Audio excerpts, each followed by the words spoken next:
Salut les pilotes, on se retrouve pour la 10e manche du championnat du monde des rallyes en Grèce sur un terrain cassant et difficile. C'est parti pour le récap.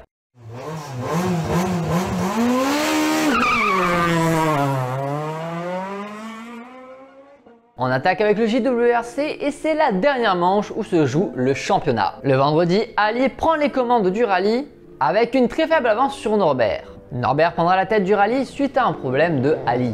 Romain, deuxième, est bien placé dans la course au titre et s'offrira le luxe de prendre la première place. Tout au long du vendredi, une grosse bataille se fera entre Romain et Norbert pour la tête du rallye. Ali, malgré ses soucis, viendra se joindre à la bataille, mais les routes de Grèce sont assez impitoyables, plusieurs crevaisons et problèmes mécaniques impacteront tous les JWRC, sauf Norbert qui restera en tête avec 2 minutes d'avance sur Romain. Le dimanche, Norbert assurera pour gagner ce rallye et c'est donc Romain qui est champion du monde JWRC 2024.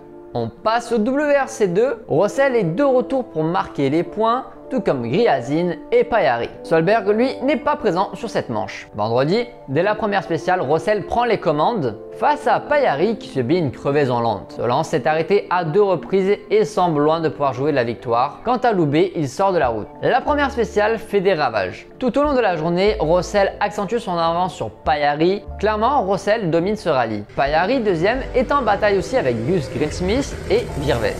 La dernière spéciale de la journée verra Virves prendre la tête du rallye devant Payari.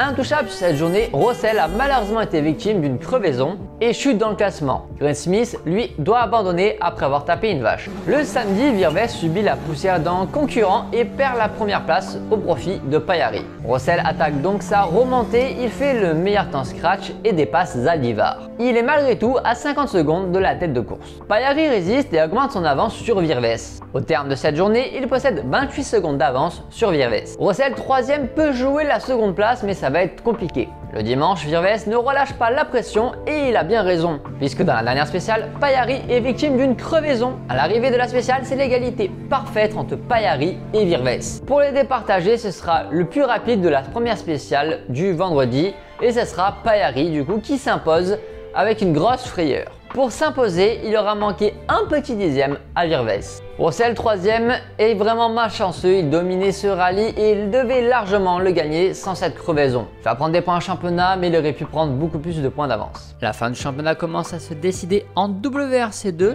et le titre se joue entre 3 pilotes, Solberg, Payari et Rossel. Et on passe au WRC.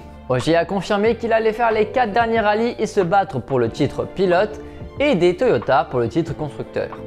Dani Sordo est présent sur cette manche pour Hyundai et nous avons également Jordan Sergi-Redis, le gentleman driver. Vendredi et dès la première spéciale, nous avons un coup de théâtre d'entrée. Evans est victime d'une crevaison et perd énormément de temps. Il réussit à repartir et est finalement victime de problèmes moteurs.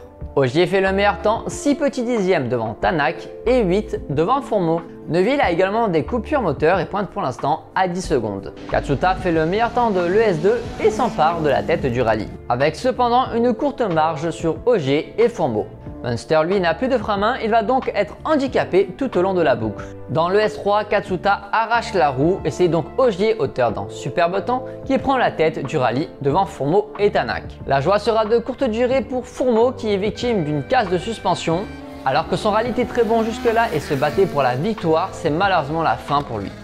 Ogier qui était parti pour faire le meilleur temps, ralentit en fin de spéciale et c'est Tanak qui prend la tête du rallye. Finalement, dans la spéciale d'après, Ogier a encore des problèmes et il perd près de 2 minutes à cause d'une casse de turbo. Evans est toujours victime de son problème mécanique, il ne peut rien tenter, il est déjà à plus de 10 minutes, il fait ce qu'il peut pour rejoindre l'arrivée. De ceci profite à Hyundai qui s'offre un triplé pour le moment. Tanak en tête, 21 secondes d'avance sur Sordo, 45 sur Neuville et plus de 2 minutes sur Ogier.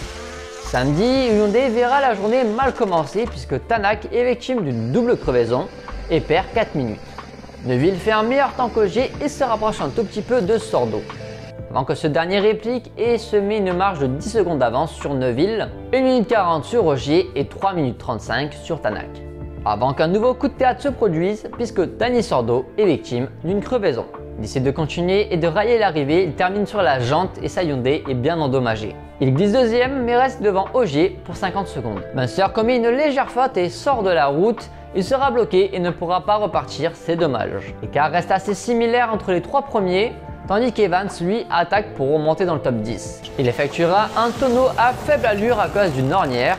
Cette même ornière fera une grosse frayeur à Tanak, mais pas avec les mêmes conséquences. Neuville termine premier et prend de bons points pour le championnat. Voici la liste des points attribués en ce samedi. Dimanche, Ogier démarre fort et prend la tête du super dimanche. Devant Neuville, Tanak et Fourmeau. Sordo en retrait se fait dépasser pour la deuxième place au général. Dans une spéciale piégeuse et boueuse, Neuville se fait dépasser par Tanak dans le classement du super dimanche. Ogier a créé un bon écart de 13 secondes avant le Power Stage et peut prendre aujourd'hui des points supplémentaires à Neuville. Pour la quatrième place, c'est chaud entre Evans et Fourmeau, ils sont séparés par 1 seconde 3. Alors que la spéciale est retardée à plusieurs reprises, la Power Stage va vivre un coup de théâtre puisque Ogier sort de la route et part en tonneau. Et cela bouscule tout dans le classement puisque Fourmeau remporte la Power Stage, Tanak le super dimanche et Neuville remporte le rallye et prend des points précieux pour le championnat. Ogier, malgré qu'il soit parti en tonneau, a terminé la spéciale et devrait rallier l'arrivée et marquer les points du samedi. Effectivement, car si Ogier ne rejoint pas l'arrivée non pas de la spéciale mais du rallye, il ne marquera pas les points du samedi et perdra des points supplémentaires. Neuville remporte donc ce rallye devant Sordo et Tanak, c'est un triplé Hyundai. Le quatrième n'est même pas une WRC, c'est Sami Payari qui a fait un rallye exceptionnel. Au championnat, Neuville possède près de 34 points d'avance sur Tanak et 38 sur Ogier. À 3 rallyes de la fin, ça commence à bien tourner pour Thierry Neuville. La nouvelle désillusion de Toyota profite à Hyundai qui désormais possède 35 points d'avance sur Toyota. Le rallye de Grèce sera une nouvelle fois cassant et éprouvant pour la mécanique et pour les pneus, mais le plateau de WRC est quand même assez faible quand on voit qu'une WRC 2 est 4ème au général. Quelques constructeurs en plus pour le WRC, ça ne ferait pas de mal.